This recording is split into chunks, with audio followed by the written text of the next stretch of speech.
Ê, Bocão, vai correndo aí do lado. Vai, Bocão.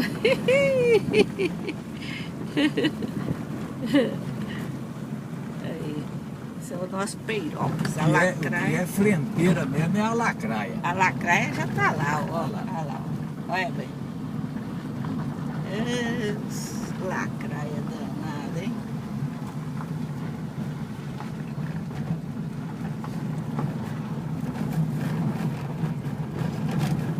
Olha o tanto cachorro passou forte. É, Passou arrancando ar. é. Tava força.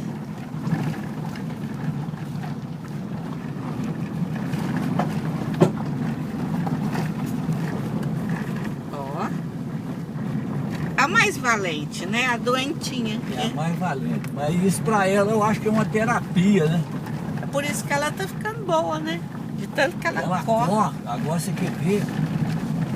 Você quer ver? Agora nós vamos encostar aqui, nós vamos descer. Né? Você vai ver como é que ela vai. Ela vai nadar. Vai nadar.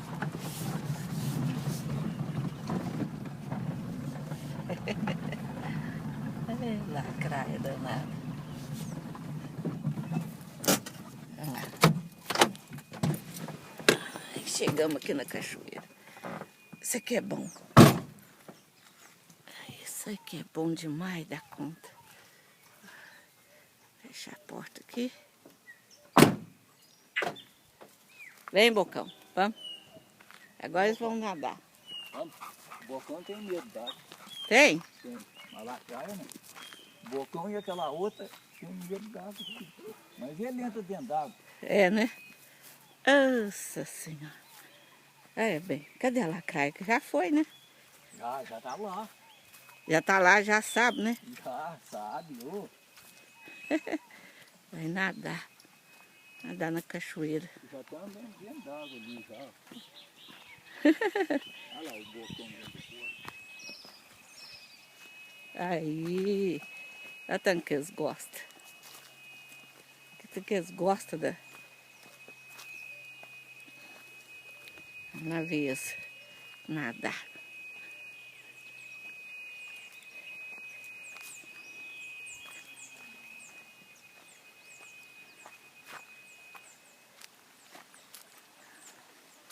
Aí, ó. A água aumentou.